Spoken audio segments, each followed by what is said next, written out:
El fantasma errante.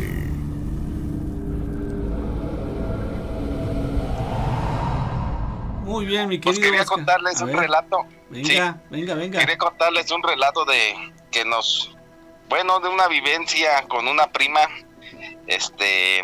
que creo yo que fue poseída por el demonio. Ah, caray. A ver. Sí, mire, a varios familiares, o sea, a mi hermano gemelo y a mí, como a 3 primas, las criaron unas tías que ya fallecieron. Ajá. Ellas no se casaron, Sí. y no tuvieron hijos, Ajá. pero criaron 3 muchachas que eran mayores que nosotros. Una se llama Estela, es religiosa, otra María Elena y otra Luz María. Son 4, y Gabriela. Sí. Bueno, María Elena estudió su primaria, su secundaria, su preparatoria y se fue a estudiar a Guadalajara, en la universidad, en la Autónoma de Guadalajara. Ahí iba muy bien, siempre fue de excelentes calificaciones, tanto Bueno. que la llevaron a conocer a Luis Echeverría. En esos años estaba Luis Echeverría. Como premio. Bueno, una cosa, sí, así es, una cosa exagerada de inteligente. Ella estudió filosofía y letras.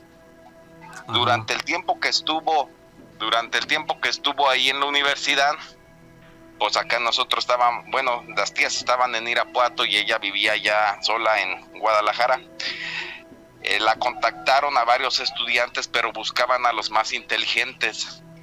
Sí. Unos de una religión que desconozco cómo se llaman, nada más. Lo único que recuerdo es que le decían que los Hare Krishna, ¿sí? Ajá. Es algo así como hindú. Y tenían una imagen con varias manos, así como de esos hindús, con varias manos que le salían. Sí. Bueno, terminó su carrera y se quedó allá, ella se quedó allá. Así Sí. pasaron los meses, pasaron los años y perdió toda la pista con mis tías. Se les escondió completamente. Se les escondió hasta que nosotros, yo recuerdo, teníamos unos 8 o 10 años. Para eso ya habían pasado 10 años que ella terminó su carrera. Sí. Mis tías supieron que estaba en unos jardines, eran unas instalaciones grandísimas allá en Guadalajara, con jardines y unos edificios, y fueron a buscarla. Sí. O sea, dieron con su paradero. Pues la encontraron con una túnica blanca. Había un montón de gente, hombres y mujeres, sentados en flor de loto en esos jardines, según ellos meditando. Bueno, estaban en posición como los que meditan. Sí. Y completamente encuerados de abajo, nada más traían la túnica blanca, hombres y mujeres, y pelones a rapa, tanto hombres como mujeres. Sí. Bueno, ahí no sé qué argüende hayan hecho las tías. El chiste es de que se la trajeron, pero a fuerzas. Ella no quería.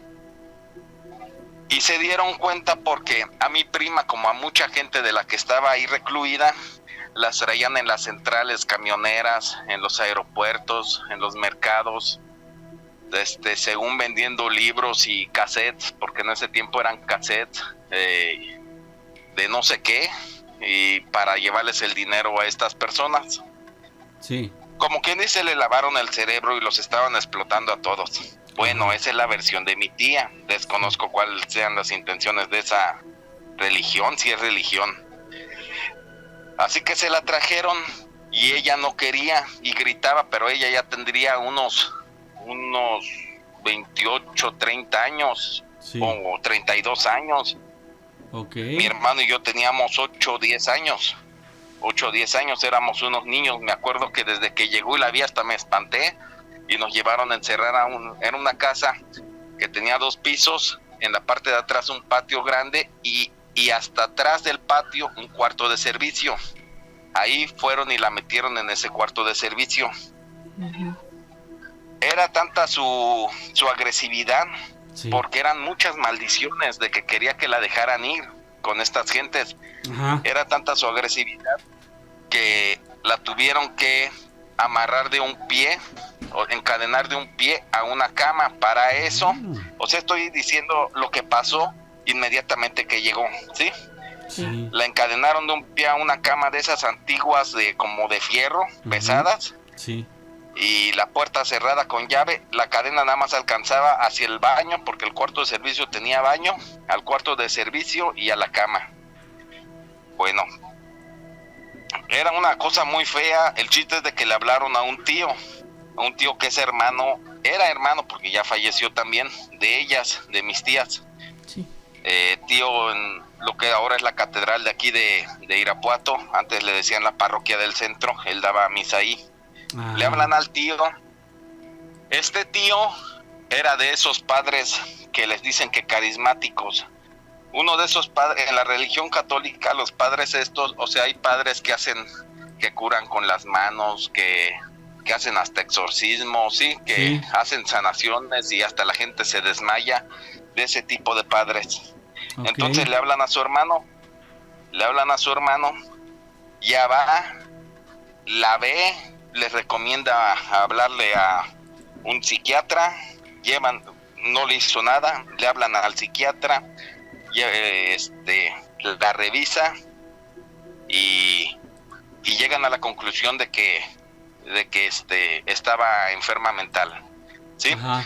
La mandan esquizofrenia, paranoide, la mandan a León, Guanajuato. Había, no sé si todavía está en funcionamiento, un hospital psiquiátrico que se llama San José del Monte, o se llamaba.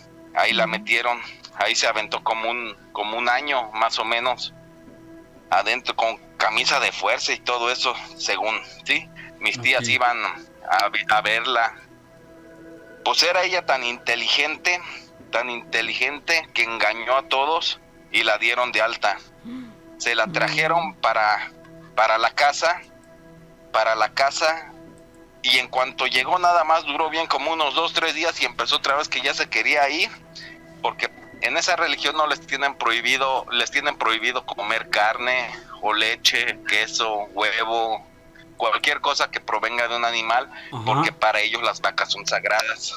Bueno, Ajá.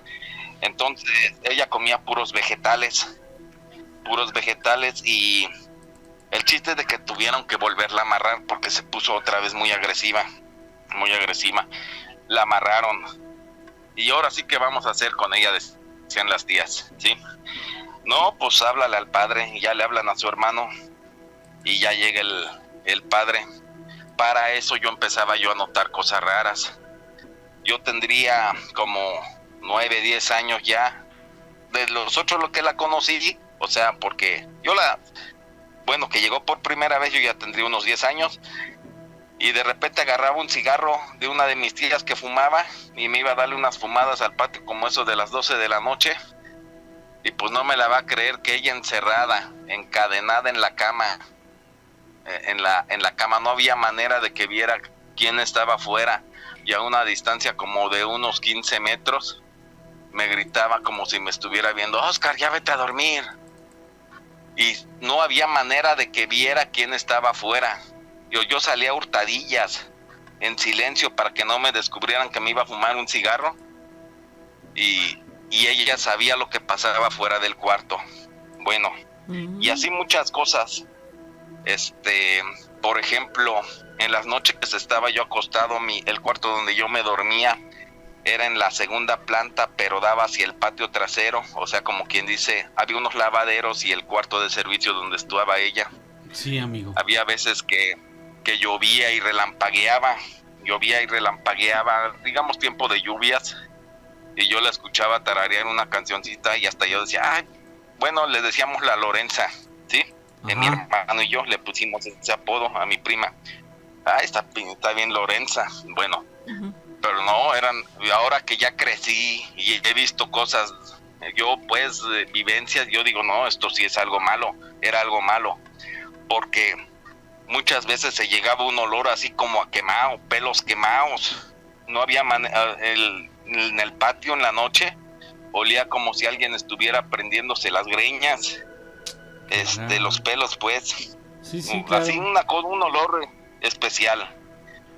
Bueno, llega el padre una vez que estaba extremadamente agresiva, arrancándose las uñas en la pared. Llega el padre y a nosotros nos encierran en el cuarto de arriba, a mi hermano y a mí.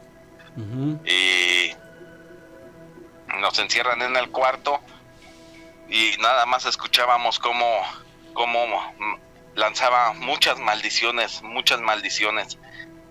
Y bueno, pues se logró calmar como 2 o 3 visitas más, no recuerdo bien cuántas fueron, que les dio mi tío, le dio visita, se calmó, la soltaron, pero no la dejaban salir, y ahí estaba en la casa ya normal y no comía carne, no comía nada, hasta que un día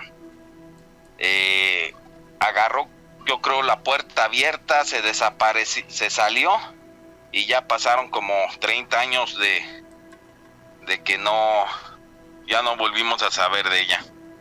La fueron a buscar, pero ya jamás la encontraron. Y pues esa fue una experiencia que tuvimos con una prima. Primero se creía que era una enfermedad mental, ya después se comprobó que no era enfermedad mental y era una, bueno, yo digo que era una posesión, porque para eso, cuando se ponía loca, tenían que hablarle a 2 esposos de mis primas, de sus hermanas de ella. Sí. Entre los 2 esposos, entre las 2 tías y entre el padre, no la podían detener para volverla, porque la tenían que sentar, la tenían que sentar en una silla cuando le rezaban. Pues entre todos ellos no la podían dominar para subirla a la cama. Hasta los mandaba volando o chocaban contra las paredes los hombres estos, ya estaban viejos, sus cuñados. Y no, pues eso no era normal. Una persona que a tiro estaba en los huesos por la falta de alimentación, de nutrientes, tener tanta fuerza y todas esas situaciones que de haber tenido yo más edad, pues se los hubiera contado mejor, pero es lo que recuerdo de mi prima, la María Elena, la Lorenza. Oye, y entonces ya en la vida ya no supieron nada de María Elena. Ahorita, por ejemplo. Nosotros, sí, mi hermano y yo no. Lo último que supe, pero eso ya no me consta, es de que acaba de regresar hace como 3 años, 2 o 3 años, con una de sus hermanas. Pues es precisamente su hermana la que llevó a embrujar a la esposa de Pablo con un brujo, y a la primera mujer que tuve, ella llevó a la esposa de Pablo y llevó a la mía a embrujarnos allá con un brujo por separado. Primero llevó, creo, la mía y después a la de él. Esa es hermana de la Lorenza. Bueno, supe yo que había regresado con ella, pero creo que duró muy poco, como medio año, y se volvió a perder. Sí, Ya amigo. es todo lo que supimos. Una situación difícil. Sí. Que aunque pequeñitos lograron captar algunas cosas que los adultos en ese entonces, yo creo que sabrían más información, pero de que fue impresionante, así fue. Así es, mi querido amigo. Y bueno, pues ya para cerrar, en esencia, ¿ustedes creen que fue porque pertenecía a esta congregación de los Hare Krishna? Mire, yo personalmente creo que la manipularon con esa facilidad, no porque sea esa religión o cualquier otra secta o como le llamen, ¿sí? Porque igual pudieran decirle yo soy católico, igual pudieran decirle secta al catolicismo o al cristianismo, o sea, por decir, cualquiera lo hubiera podido manipular con esa facilidad, ¿sí? Pero se aprovecharon, o sea, buscaban gente muy inteligente para metérselos, bajarle sus capacidades mentales con la falta de nutrientes, porque la mera verdad no comía lo que es nada. Y de ahí se aprovecharon, es lo que pienso yo. Y se afectó mentalmente. Y luego seguía leyendo, sí, la tenían recluida, pero la tenían estudiando todas sus creencias y su cultura de allá de la India y todo eso. tanta idea y tanta cosa, pues yo pienso que a lo mejor el ser maligno por ahí se le metió. Se coló por ahí. Que tengan muy buenas noches y muchas gracias por haber llamado. Igualmente, mi amigo, muchas gracias a ti por tu narración, Gina. Noches a todos, buenas noches, Gina y Nacho. Saludos. Mi nombre es Escobar y hoy traigo un relato que me ha contado mi padre desde que estaba pequeño. ¿De qué Mi padre trata? es originario del estado de Chiapas. Siempre se ha visto involucrado en la siembra del café. Bueno, él es originario del pueblo de Ulapa. Ulapa, así se llama su pueblo, allá en el estado de Chiapas. Está pegado a Mapastepec. Y bueno, para hacer un poco de referencia, así que mi abuelo siempre les enseñó lo que fue la siembra del café, andar en la selva, andar arraigados 2, 3, 4 o hasta una semana dentro de lo que es la selva del estado de Chiapas. Y muchos recuerdan a mi papá que cuando mi abuelo se los llevaba a la siembra del café, era que iban, trabajaban y pues todo normal, ¿no? Pero lo que más le llamaba la atención era que en las noches mi abuelo a cierta hora les decía: ¿saben qué, hijos? Súbase al tapanco. El tapanco es como ¿cómo les puedo explicar? Como una casita arriba del árbol. Así, es algo que mi abuelo les construía a mi papá y a mis tíos para que ellos pudieran dormir, para que pudieran cuidar el sembradío de café, de los animales, de cualquier cosa, vaya, porque pues en una selva hay de todo. Así que mi abuelo les construía su tapanco y mi papá y mis tíos se subían a esa como casita del árbol, ¿no? Para darse una mejor idea. Siempre les dejaba un rifle calibre 22 para poder defenderse de los animales o cualquier cosa.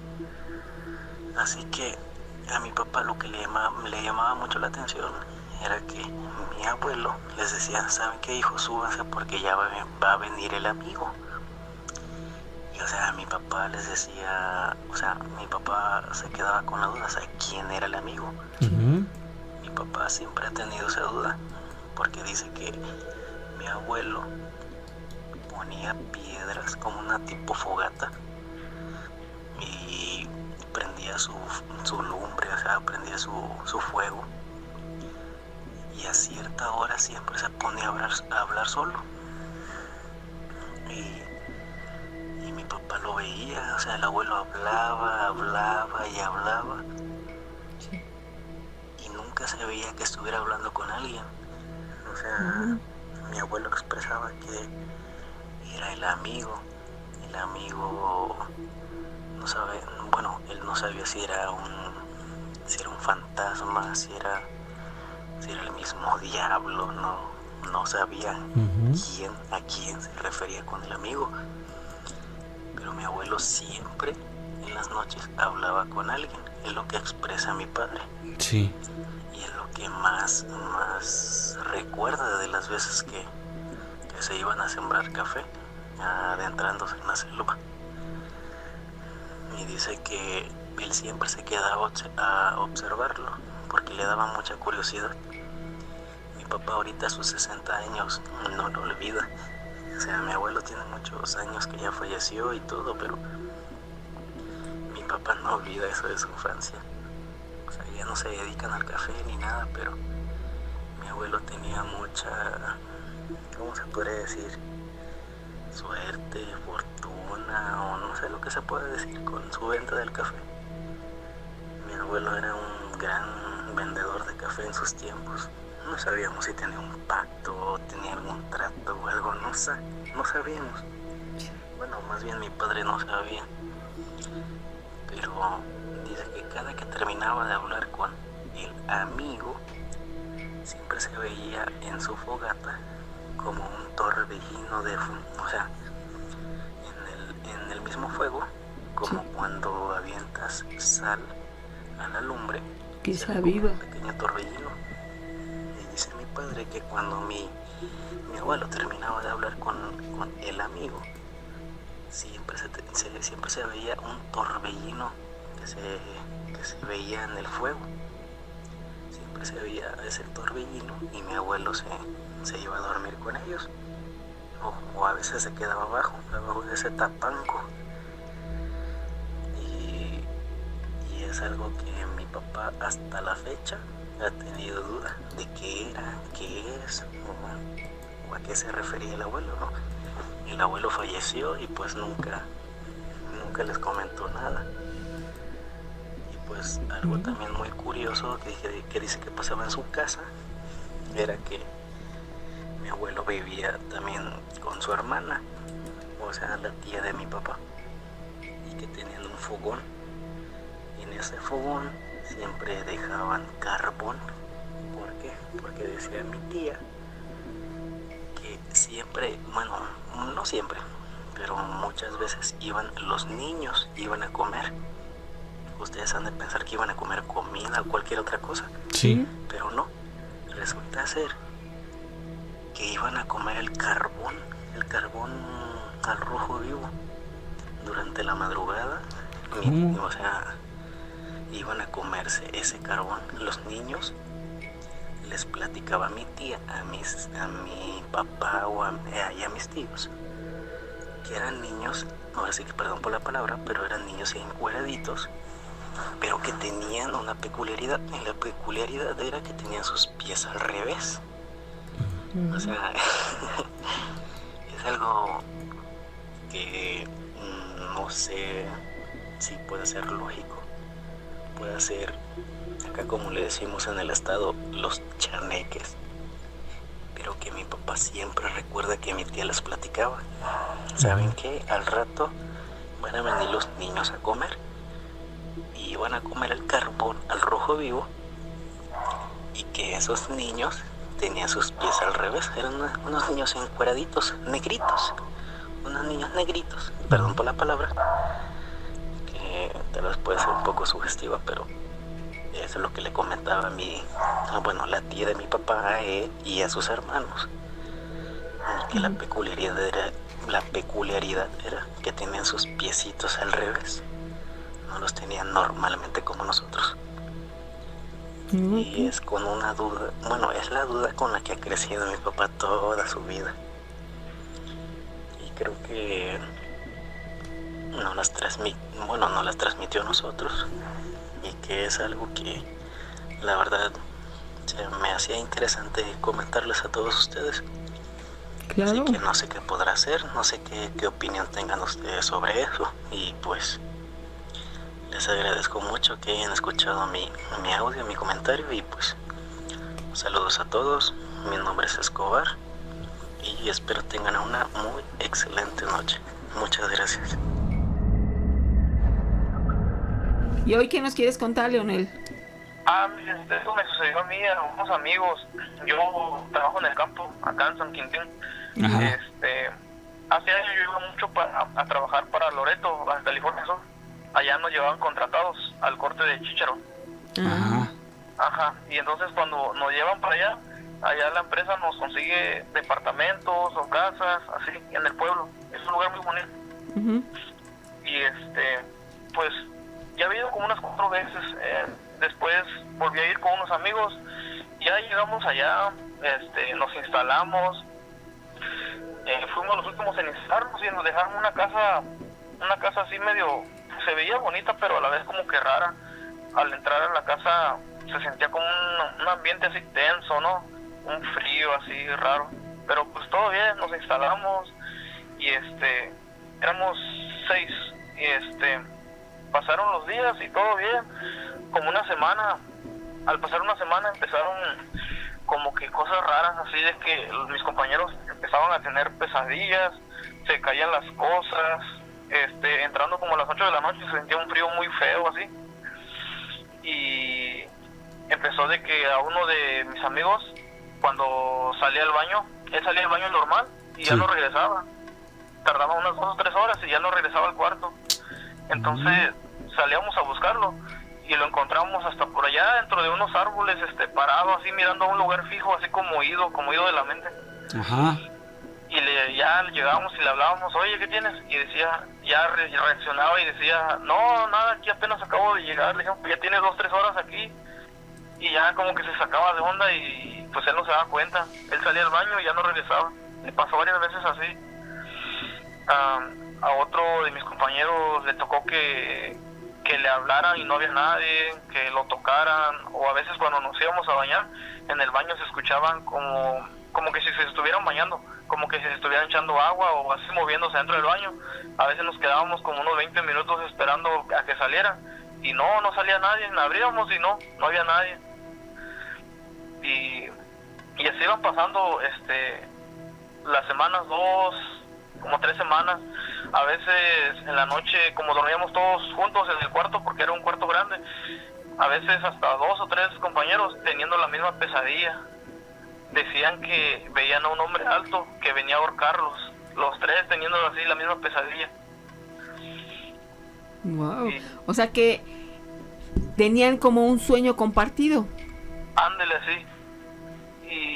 Y así pasaban muchas cosas, le digo, a uno que lo espantaban, a otro como que se lo llevaban por allá 2-3 horas, otros tenían pesadillas, y yo era el único que yo fui el único que no me pasó nada, ni vi nada, ni nada, ¿no? Y pues yo le decía, no, digo, se están sugestionando, a lo mejor no es cierto, o están inventando, y me decían, no, sí, en serio. Y lo raro era de que ahí en esa casa tenían gallos y perros negros encerrados en jaulas, quién sabe por qué. Uh-huh. ¿Eran muchos? Como unos 3-4 gallos negros, como unos 4 perros negros, igual así, o 5 perros negros encerrados en jaulas, no sé por qué.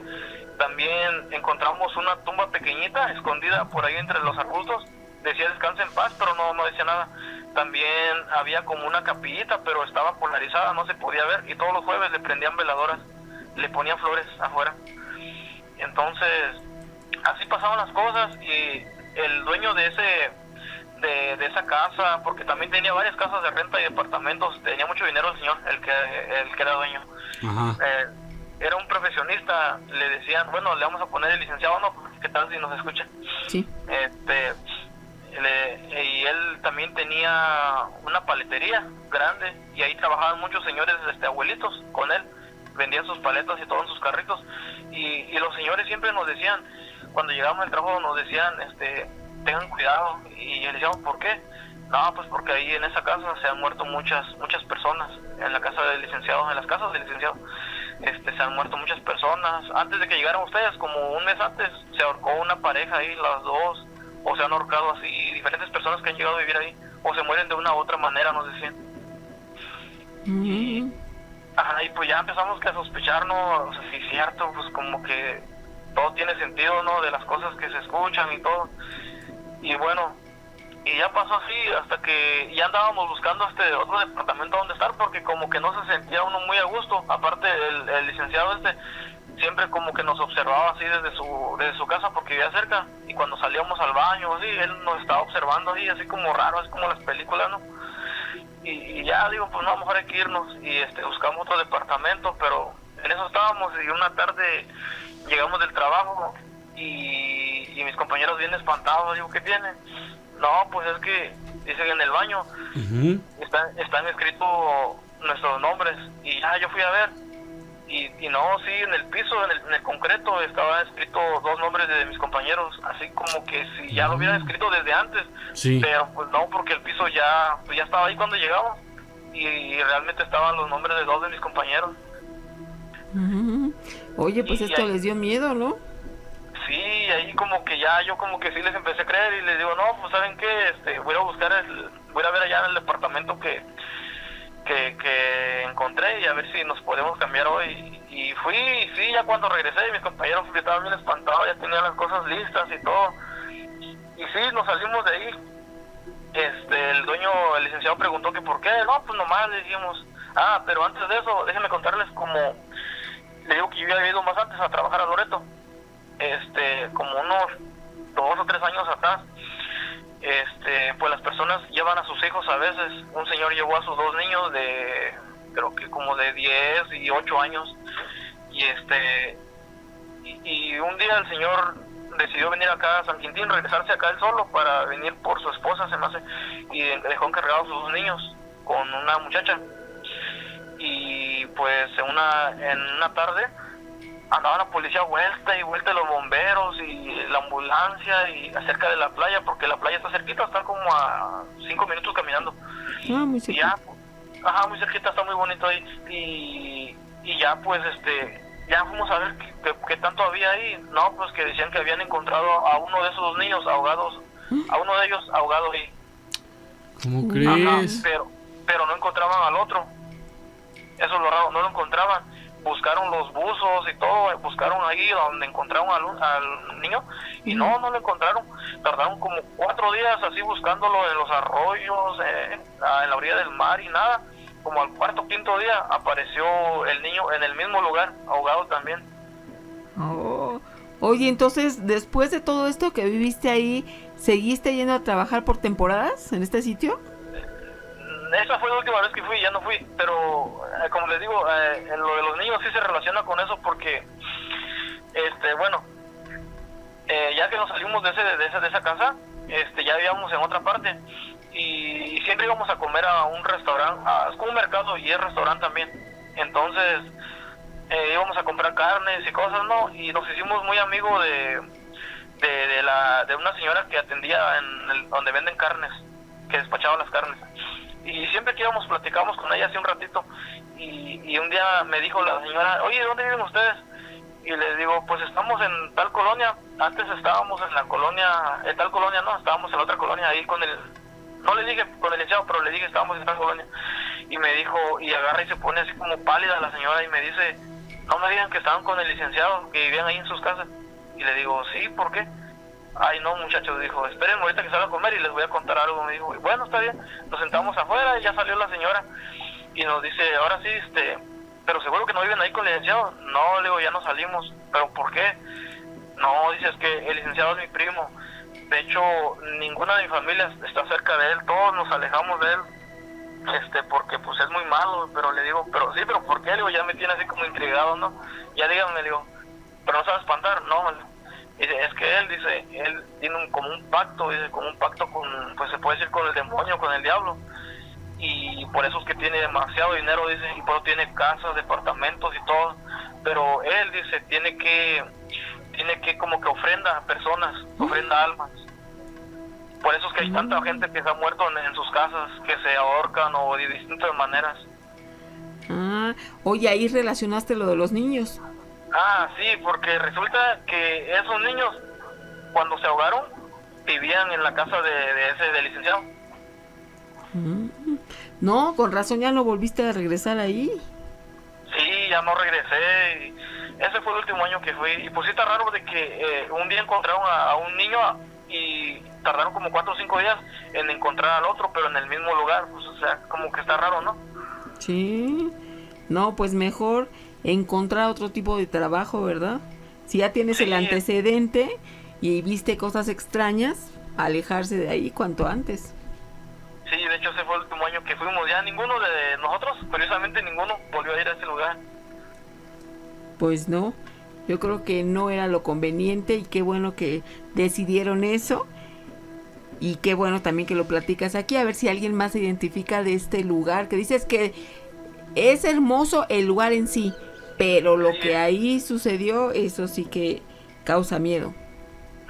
Sí, es un bonito lugar donde graban telenovelas y es una zona turística y todo, ¿no? Pero pues no tiene nada de malo el pueblo, sino la persona con la que nos tocó vivir.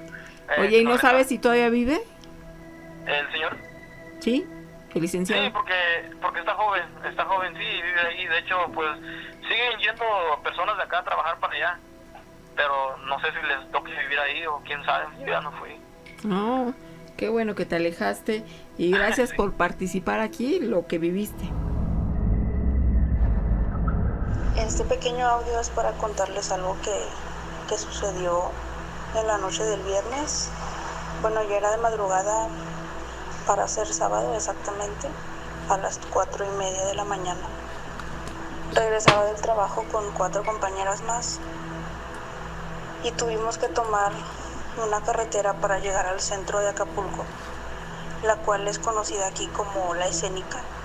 Es una carretera un tanto peligrosa porque hay muchas curvas muy cerradas, y sabemos de antemano que siempre se han suscitado accidentes muy fuertes y ha habido muchos fallecidos en ese tramo. Entonces ya veníamos a casa y cuando llegamos a una curva que estaba un poquito pesada, se puede decir, porque hasta el pasar por ahí sientes la energía, sientes la presión de estar en ese momento, y nos percatamos de una persona que estaba parada en medio de esa curva, pero en medio, ¿cómo explico? En las rayas que van en medio, aquí se acostumbra, o más bien el gobierno puso palmeras entre medio del carril, en el camellón se puede decir, pero es un camellón muy corto, muy angosto. Solo cabe una palmera y algunas macetas, no sé. Entonces, cuando ya nos íbamos acercando, era un hombre y se cruzó la calle, pero la cruzó muy rápido. Entonces ella, íbamos a una velocidad un poco considerable y tuvo que volantear. El chiste que al hacer eso se nos ponchó una llanta por la presión que llevaba. Mi jefa se venía durmiendo, despertó y ¿qué pasa? Estábamos asustadas por lo que vimos, solo vimos que era un hombre. Ya decidimos al otro día que regresamos, al otro día que fuimos a trabajar y regresamos, ya no pasar por ahí. Tuvimos que tomar la otra ruta un poquito más larga y pues es mi relato, no sabría decir qué fue eso. Tenía forma de un hombre, pero a la velocidad que cruzó la calle y el hecho de que casi, ahora sí que nos volteamos al hecho de que mi compañera trató de no llevarse a la persona, porque esa fue la intención, de evitar un accidente. Claro. Pero pues se nos ponchó un neumático, así que esa fue mi experiencia. Era mi primera vez yendo a trabajar de aquel lado y ya no quisiera ir a ese tipo de eventos porque creo que sí, quizá en el día no se siente tanto, pero en la noche el pasar por ese lugar ya comprendí y vi que las energías son aún más fuertes. Y bueno, eso es todo. Saludos de acá de Acapulco, de su fiel oyente, Osmaida, y gracias por este espacio y saludos a todos. Y ya estaré contando algunas cosas más que han estado pasando y que ya tampoco quiero que sucedan, pero a la vez sí para contarles más y que todos tengan ahí esa espinilla de las historias y que nos acompañen todas las noches. Gracias y buenas noches a todos. Ya se encuentra José Manuel, ¿cómo estás? Bien, acá estamos escuchando y su tema es la casualidad, ¿verdad? ¿Es la casualidad? ¿Por qué? A ver, platícame. Mire, lo que pasa que mucho tiempo ya les había hablado a ustedes. Sí. Y quería yo comentarles mi experiencia de vida. Sí. Es una experiencia para todo el mundo, bien explícita, o sea, bien abarca todo. A ver, ¿de qué se trata? Porque lo que pasa que yo tuve una experiencia que ya hace 15 años iba yo a partir de este mundo. Ajá. Okay. ¿Por qué? Iba yo a partir de este mundo y la experiencia que a mí me pasó en mi vida, que yo sentí la presencia de Diosito Padre que está en el cielo. Sí. Oye, pero ¿por qué ibas a partir? ¿Tuviste un accidente? Un accidente, bueno, tuve una negligencia médica. Sí. Y se pasaron de dosis. Oh. Yo antes por ejemplo, yo tomaba demasiado. Okay. Pues que ayuda, pero esa experiencia me llevó a otra experiencia. Uh-huh. ¿Sí? Sí. Y sentí la presencia de Diosito Padre que está en el cielo. Sí, amigo. Sí,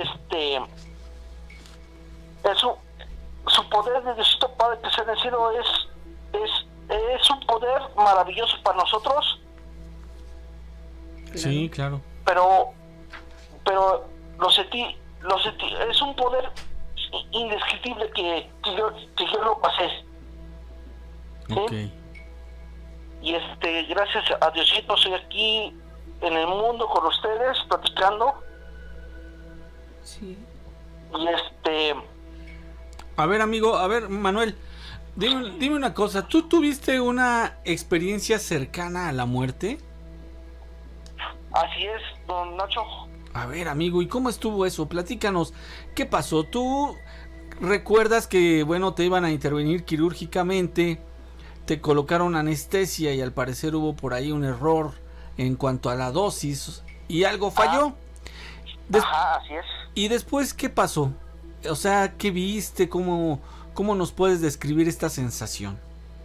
Esta sensación, ahí le va para todo el mundo, lo que yo sentí y lo que yo vi. Ajá. ¿Sí? Ahí les va. Sí. Yo, por ejemplo, en mi vida, yo agarré, dijeran por ahí, yo vi el túnel de cuando uno se va muriendo, ¿verdad? Ajá. ¿Cómo era el túnel? Yo lo vi oscuro. Uh-huh. ¿Sí? Pero sí. Al final, como dicen las personas, al final llegué a la luz del túnel. Sí. ¿Sí? O sea, ¿a lo lejos tú veías una luz? Ajá, pero yo iba caminando. Uh-huh. Créeme que no vi a Diosito, no vi a... Sí. Ve que dice que en el túnel se encuentran unas personas y regrésate. Ajá. ¿Sí? Yo llegué al túnel a lo que viene siendo la entrada. Ok, sí. Vi la luz, vi un paraíso bien bonito. Sí. Que por ejemplo yo me sentí que mi alma ¿sí? iba yo ya a descansar a la eternidad. Ok. ¿Sí? Y O sea, amigo, con esto me quieres decir que no sentías miedo, no sentías nervios, sino que te sentías tranquilo, en paz. Ya descansar a la eternidad, don Nacho. Uh-huh. Sí, y Okay. haga de cuenta, don Nacho, que Diosito me mostró el lugar. Sí. Sí, regresó a la vida, al mundo. Sí. Que para mí, créame que me lo mostró Diosito y Uh-huh. no puedo quitarme la vida. Uh-huh. Me lo mostró como diciendo, hijo mío, acá te espera ese lugar y cumple tu misión aquí en el mundo. Ok, muy ¿Sí? bien. A ver, amigo, espérame tantito. Sí, sí. Tú entraste al túnel, desde un principio tú veías un túnel oscuro y en el fondo, allá en el fondo se veía una luz. Tú seguiste caminando hacia donde estaba la luz, ¿sí? Exactamente, sí. ¿Llegaste a la luz o no llegaste hasta allá? Le digo que sí llegué. Sí llegaste. Y cuando llegaste ahí, ¿qué pasó? ¿Qué vi? Uh-huh. Ahí le va. Yo entré, haga de cuenta que el túnel a un ladito, o sea, entré ahí y vi todo bien bonito, un Sí. paraíso Sí.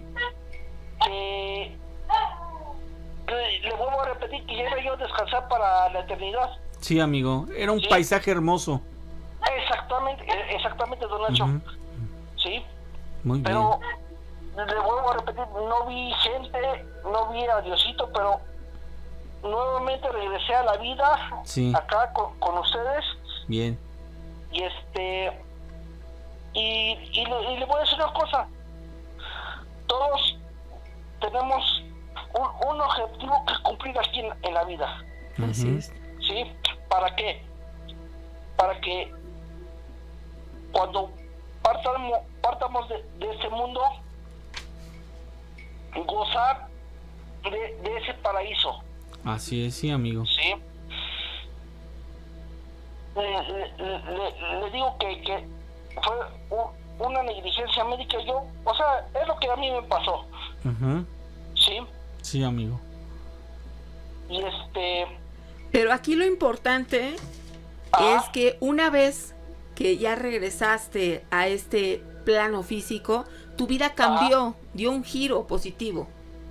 Sí, así es. Ok, y eso es lo que nos quieres comunicar. Que... Ándale. O sea, que aquí todos nosotros debemos de cumplir nuestra misión. La misión de nosotros a cada quien lo que le toque. Sí.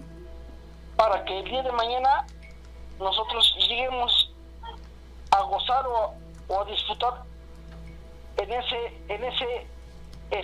lugar bien especial para nosotros. Claro, sí. Sí. Está reservado por ahí un espacio maravilloso. Perfecto, qué gusto saludarte. ¿Y qué nos quieres compartir en esta noche? Bueno, pues más que nada son dos historias breves, ¿verdad? Como ya han relatado anteriormente, yo vivo acá al rumbo de Cerro La Silla, sí, donde los han contactado a ustedes para del hombre pájaro. Sí. Mi relato es de acá hay un paisaje muy conocido a espaldas del Cerro La Silla, se llama el Charco Azul. Ok, ¿y de qué se trata? Acá dicen, comentan que han visto gente de tipo revolucionario, por así decirlo, y también que hay como de esos que le llaman agujeros negros, o no sé cómo se pueden decir para otras dimensiones. Sí. Esas son las historias que se platican acá. Y o sea, no de que... Dígame. No, sí, adelante. Ok. Sí, como le comento, ya son varias gente que ha contado sus relatos, sus historias de que ven gente así, o sea, no a todas horas del día, que pues se les hace raro, ¿verdad? Hasta en carretones, no sé cómo puedo decirles, esos que usaban antes. Ok, ¿este lugar cómo dices que se llama? Acá le decimos el Charco Azul, es muy conocido, la verdad. Y entonces podría fungir como una puerta dimensional. Así es, porque no es de ahorita estos relatos o que ha comentado así la gente. De hecho, ahí mismo a ellos no se les hace raro, a ellos ya es frecuente que les platiquen este tipo de cosas. No, que vimos gente de los revolucionarios o así de antes, ¿verdad? Sí. Vaya. Oye, pero Charco Azul, ¿dónde se ubica exactamente? A espaldas del Cerro La Silla. El Cerro La Silla acá es muy conocido porque en los 90s y en los 2000 también se veía muchos avistamientos del hombre pájaro. Sí. O el hombre polilla. Ok. Mucha gente lo conoce por esos dos nombres. Sí, que del hombre pájaro sí que es muy muy conocido, Sí, eso sí. Pero como le digo, me llamó la atención contar esas historias. Claro. ¿Y tú te has acercado a ese sitio? La verdad sí.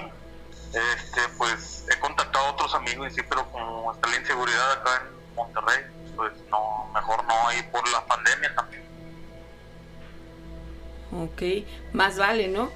en este momento no arriesgarse. Sin embargo, ahí está la leyenda y lo que se ha contado a través de mucho tiempo, que no es desde ahorita, ¿no? Sino ya tiene varias generaciones que dicen que este charco azul podría ser una puerta dimensional, y pues yo creo que sería digno, ¿no?, de investigar y saber más información acerca de este tema. Okay. Muchísimas gracias por haber estado aquí. Gracias a ustedes. Saludos. El fantasma errante.